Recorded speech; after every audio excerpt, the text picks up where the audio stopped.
বন্ধুরা, শুভ দুপুর। তোমরা সবাই কেমন আছো? আশা করি তোমরা সবাই খুব ভালো আছো। দেখুন, আমি আজকে নিয়ে চলে এসেছি লোটে মাছের ঝাল করছি। তবে তোমরা হয়তো অনেকে ভাবছো দিদিভাই লোটে মাছ আবার কি গোটা গোটা রাখে নাকি? দেখুন, আমি গোটা গোটা রেখেছি আমার সুবিধার জন্য। এই যে প্রত্যেকটা মাছের কাঁটাগুলো আমাকে বেছে বেছে ফেলে দিতে হবে, কারণ নইলে তোমার দাদাভাইয়ের গালে পড়লে ও আবার রাগ করবে। তার জন্য আমি এর মধ্যে কী কী মশলা দিয়েছি আমি প্রত্যেকটা ভিডিওতে দেখাই, কিন্তু আমি ভিডিও করতে পারছি না, কারণ আমি প্রচণ্ড ব্যস্ত। তোমরা সবাই জানো আমি নতুন ঘর চেঞ্জ করেছি, বেতন বেতনের ব্যাপার আছে, তার জন্য আমি ফেসবুকে বেশি টাইমও দিতে পারছি না।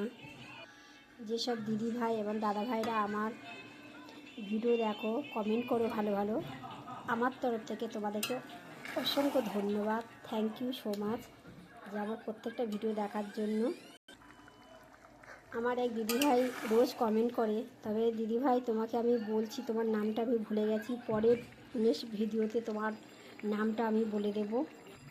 কেননা তোমার পরিবারে আমি যাচ্ছি, তুমি যে আমার কমেন্ট করছো, আমি তোমার পরিবারে গিয়ে যে তোমাকে কমেন্ট করব, তোমার কমেন্ট বক্সটাই তো বন্ধ, আমি কমেন্ট করতেই পারছি না। তার জন্য বলছি প্লিজ তুমি কমেন্টটা, তবে দিদিভাইয়ের নামটা আমি পরের ভিডিওতে বলবো, এই মুহূর্তে আমি ভুলে গেছি।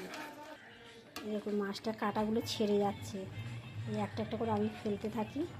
টাটা, এখনকার মতো এই পর্যন্ত, পরের ভিডিওতে আবার দেখা হবে।